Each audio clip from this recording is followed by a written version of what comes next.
The Bank of Canada is not going anywhere. Like that's how it's going to be, no matter whether you like it or not. The whole key here is to do our very best to focus on what we can control. You could choose not to participate. You can actually build your own system where you can have more control over where your money flows to and how you access money. And one of the most common questions I get, Rich, when we talk to people about the process of becoming your own banker, the infinite banking concept, they say, hey, how do these policies do with inflation? Does it keep up with inflation? Well, I want to know what you think. $20 million in bonuses. Did they deserve it? Should they have gotten it? What's your vote? Well, what are we talking about? We're going to dig into the Bank of Canada. Everyone knows the Bank of Canada. They're great, right? Or are they? Well, turns out they're so great, at least they think they're so great, and everyone that works there is so great that they're just going to pay them $20 million of money. Oh, wait. That was this year. Last year, they paid them $18 million worth of money in bonuses. And the year before that, $16 million worth of extra money. So, altogether, over a 3-year period, it's $72 million of money in bonuses. Wow. Maybe the Canadian taxpayer should have had some of that.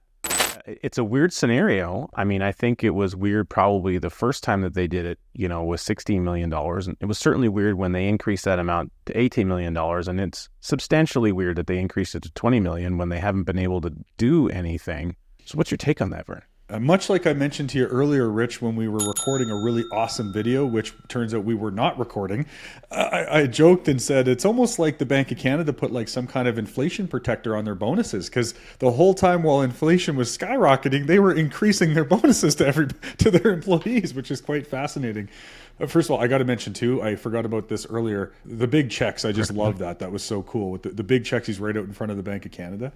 I find it really fascinating because obviously you and I are dealing with people day in and day out, and people who I find who have capital or they've done well in building something, they're as worried, if not more worried, than the people who haven't been able to build anything, because they can see all of these wealth transfer risks, let's call it. Taxes and inflation and market uncertainty and economy and all these other things. And the people who haven't been able to build anything are being forced to be like, whoa, I now am starting to really recognize there is a problem out there and I have to do something about it. So sometimes when your back's against the wall or you're grasping for oxygen, you went a little too far out into the ocean, maybe you got pulled by a swell, you get pretty desperate in those types of situations and it forces you to change your behavior. And that's exactly what's happening to viewers that are coming to our channel, because people are they're looking for some type of solution because they know, dare I say, unprecedented problems that we're dealing with today. And that video was a really good highlight of not only are you dealing with inflation and taxation and all these other problems,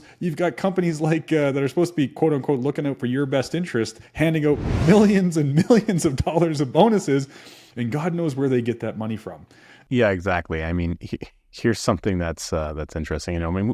Let's just check the Bank of Canada's website and see what it says there. Here's their renewed monetary policy framework. Of course, they renew that supposedly every 5 years. I'm sure there's going to be maybe some shenanigans that we'll see in that document. But the cornerstone of the framework remains an inflation target of 2% inside of a control range of 1 to 3%. But their target is 2%. This is their mandate. This is what they're supposed to do. Core functions, monetary policy. Let's take a look at that. The objective is to keep inflation low, stable, and predictable. Imagine that. It's the front page. It's the main thing. That's literally what they try to do. And yet, where are they at? 40-year highs. I think they're failing miserably. Like they have not been able to keep tabs on the one primary function that they themselves state is what they want to do. When we consider that, when we really stop and take a moment and think about what's happening here in the world of certainly the Bank of Canada and how things are being managed, there's a fundamental problem. The fact that you're doling out money to the people that work for you, when the people that work for you haven't been able to do the thing that they're supposed to do, if anything, they should be paying some of the money they earn back, not getting more of it, right? And don't get me wrong, like I'm all for, hey, you work for an organization, you're employed for a company, and that company is responsible to put food on your table. I get that. You have a job. I'm sure there's people that are doing a great job there, but as an organization, if you can't meet the mandate of what you're trying to do, what's the point of your organization? Why are you even there? How is it that you're doling out $20 million in bonuses and pay raises? Also pay raises in there. So they're getting their inflationary pay raise each and every year. And yet people all over the country are struggling. It's totally crazy to me. And, one of the other pieces I think that layers onto this. So recently I was on a webinar with Par Whole Life Insurance Manager, someone who runs a team basically managing a Par fund. And they look at putting the capital to work every week that they meet with a board of people. They look at long-term strategic asset allocation to maintain a strong dividend scale for years and years and years to come. And they look at, obviously, economic factors, what's going on in the U.S. economy, the Canadian economy, and there's components there around inflation that they talked about. They showed the inflation that has increased in Canada, and that at the peak it was 8.1%. But there was this big blurb in brackets right beside it, though, when you exclude energy and food. So you pull components of the inflation number out of the equation just to get it down to 8.1%. So it's something that people can actually stomach. Because if they knew the real number, probably a bit of a revolt taking place. Yeah, like that's the thing that I find super fascinating. Again, you and I were chatting about this earlier, and I was talking about how I heard this economist once say, oh, inflation is just, we take a basket of random commodities and we just measure the cost increase from last year to this year. Random basket. So to your point, inflation, it's really all made up anyway, because they can manipulate what that actually looks like because they can exclude certain commodities that people are out there buying. So they take out, what did you say, energy and groceries? Kind of two pretty important things that people are actually paying for. And they say that the inflation is 8%. Meanwhile, I've seen the cost of goods in grocery stores and whatnot. Like we're talking double, triple, quadruple the cost that you might have been paying just a year ago or a short time ago. I joke with my clients and I say, oh yeah, this is why you're paying $47,000 for eggs. And they laugh because they know anything that you're buying right now. You and I were talking about it earlier. My grocery order when I was a kid, I remember, because grocery day was, my favorite day. It didn't come around very often. And we used to buy get the big grocery order once a month. $100, and the grocery cart was just overflowing with groceries. I was thinking like, oh my gosh, this stuff's going to go bad. How are we going to eat all this food? Now, of course, we found a way to do it, but that's the point. Is like now $100. I remember I went back to New Brunswick in February because my dad passed, and I was on my own. I'm lucky enough that my wife does the shopping around here. I had to go to the grocery store because I got an Airbnb. I grabbed literally a couple of goods. Now I'm not the most efficient grocery shopper, but I was pretty reasonable. I got some sandwich meat, I got some eggs, I got some bacon, I got a few things that, sausages, things that were easy for me to cook because again, my wife does that stuff. But I like how everything you mentioned is protein. Right? Yeah, that sounds like my grocery. Sounds like my grocery list. Protein and fruit is basically what I buy. So I get all the stuff, and I literally, Rich, I kid you not, I had a few things in the upper basket and literally a few things in the lower basket. And you could still fit a few kids in the basket. That's how empty the thing was, right? I didn't have any kids with me, but you get my point. I go and ring this stuff in, and I remember, because it was this big of an impact, I pay for it $237. Now, I get that there's provincial tax there, but that was not the reason. I thought, holy smokes, literally, how is the average or regular, family feeding their family with these kinds of crazy prices? And it all comes down to mismanagement and all these projections that they make and people getting bonuses for apparently not really doing their job. Speaking of people not really doing their job, so we have these kind of two organizations, this Bank of Canada organization. So they have a job. We now know, reading their website, the job is to maintain a inflationary target mandate around 2%. That's their job. Failing on that job, in case we can all agree, based on current circumstance, that's an epic fail. Here we go. There's the epic fail of the Bank of Canada. Then we have this other organization. It's a pretty big organization. It's a little bloated around the edges. That's my personal opinion. And it's this federal organization called federal government. So they have some jobs to do, of course. Whether or not they're doing those jobs, we could debate probably for a while. My personal opinion is they're not doing a very good job on a lot of it. So they have been doing policies that have been impacting Canadian consumers, specifically at areas like their heating bill and at the gas pump. It's called a carbon tax. Now, you might like it or don't like it. I don't care. I personally don't. But for the purpose of today and our topic of the Bank of Canada, I want to put these two things into context. We have something that has been stepped and increasing of nature. And in fact, we just had a large increase to the carbon tax, which every consumer pays for. And that includes, businesses are also consumers. So businesses have to consume products and services and hire staff and employees and hire contractors, et cetera, which are services, to get their products to market. Well, some of those businesses are like farmers. They have these big things. I don't know if you've seen them driving around Calgary, Vern, called tractors. Would you believe it that they don't run on hopes and dreams? I grew up on a farm area. When I would get in the tractor, go right around the field and go swathing or something like that, there was no hopes and dreams in the tractor floating around me. Okay, they take diesel, they take some kind of fuel so that they can go in the field and do that work. If you increase the price of that fuel, that increases the price of every farming component of the operation, every aspect of the operation, whether it's a corn farmer, potatoes, wheat, like I don't care what it is. So then that goes to the price of feed. The price of feed goes up for all the cattle, all the sheep, all the livestock, the chickens.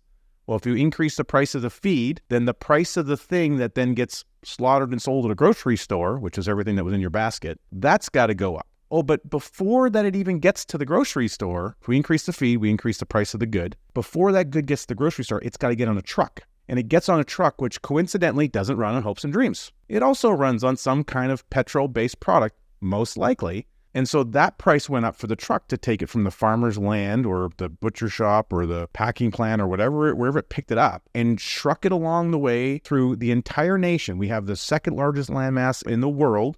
It's a huge nation and we have to feed everyone in it. Imagine that. Nobody just wants to go without for too long. I don't know what it is. So we have to get products on a shelf at some grocery store. And if we increase the price of what it takes to get it there, first of all, to get it off the land, to get it to the market, to get it from the market to the grocery store, to get it to the consumer's table, if every single item in that supply chain goes up, we have this thing called inflation. Imagine that.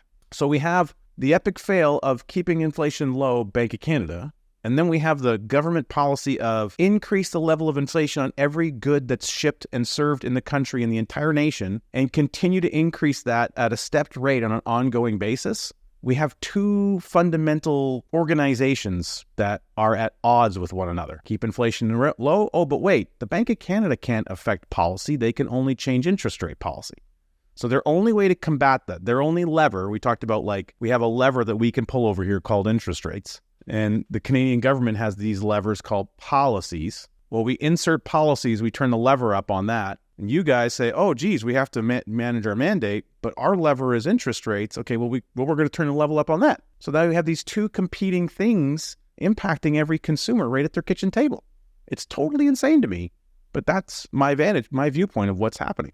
Yeah, I totally agree, Rich. And I guess, the reality of it is, to your point, you're entitled to an opinion and maybe other people don't have that opinion. Maybe they think they're doing a great job. I have no idea.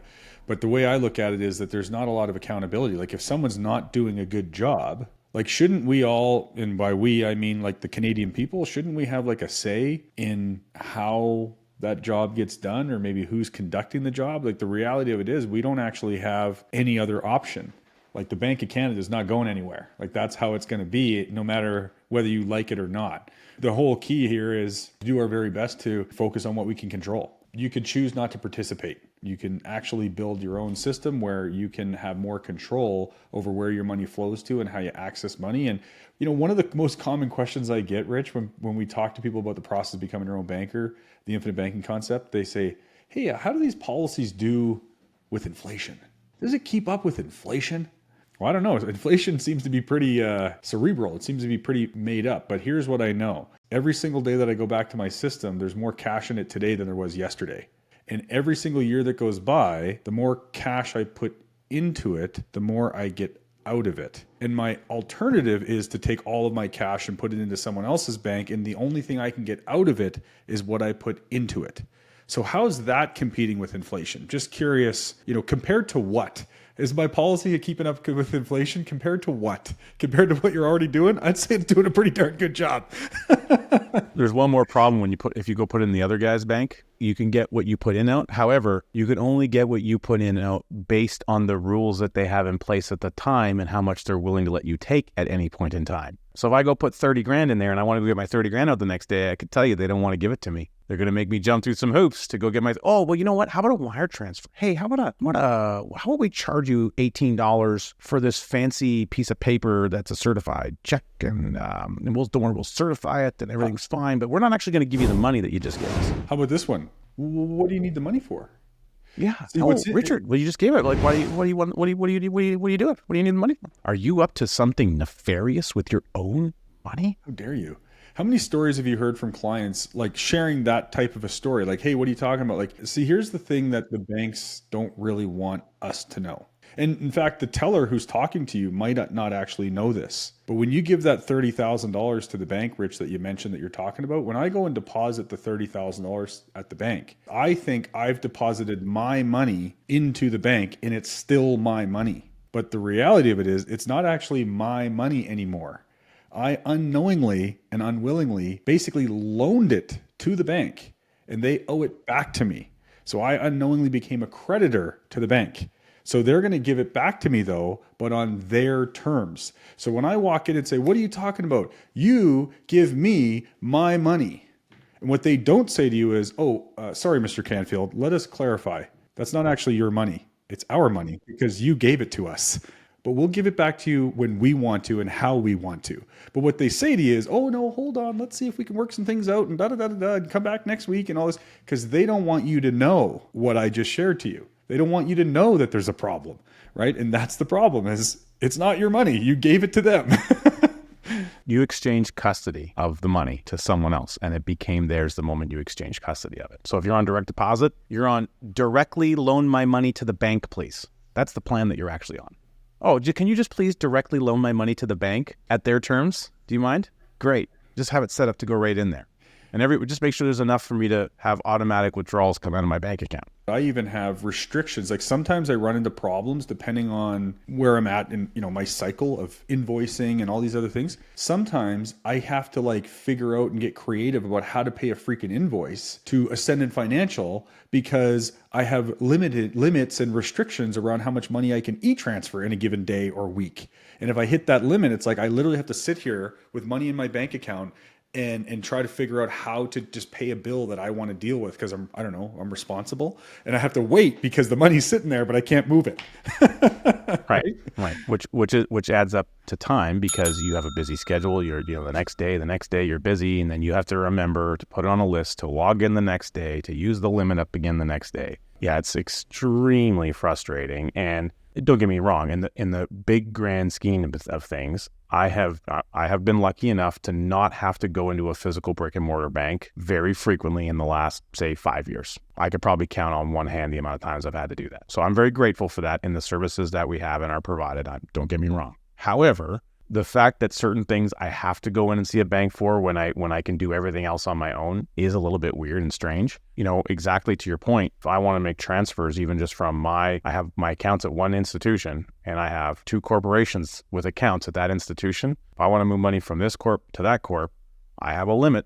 I can call in, sit on a stupid automated verify my voice phone line that supposedly is going to get me right to a human being but never ever does type situation, just so that I can ask them and then I can get them to move it, but I can't move it myself. So why do I got to call you to get you to move it when you could just let me do it myself? What's the problem here? Why are we wasting this person's time and my time to call in and do the thing that I'm perfectly capable of doing? Because you've already built a system that allows it to happen. If I can move 10,000, why can't I move 30,000? It's almost like it's designed to just be frustrating. It's kind of like when we talk to clients about setting up a policy system, it's not just the numbers. The numbers are the thing that matter the least. What about control? What about ownership? What about privacy? What about, responsiveness? Like you call them and somebody actually picks up the phone?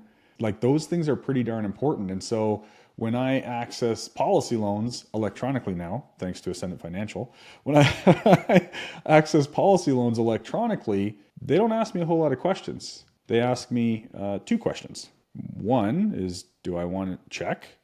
And the other is, do I want a direct deposit? They don't ask me what I want the money for. They don't ask me when I'm going to pay it back. They don't ask me. No, because I have control and I have ownership and they actually work for me. I just sleep well at night knowing that. It's nice and easy, sleeping well at night. Hey, if you want to sleep well at night, a really good way to do that is to get some education. In fact, you can go to watchibc.com, load up on some of that high quality education so you can get better sleeps at night. That's a little advice I would provide. But beyond that, I would have to say, Vern, everything that we've talked about today, there's a lot more good stuff that we talk about. In fact, you can see some of that. All you got to do is look at that video, boom, right there that just popped up. Go ahead and click on it, get some more of that good education right into you. Feed it right into your brain. Just get it hooked up and just go. Boom, click that link. Rock and roll.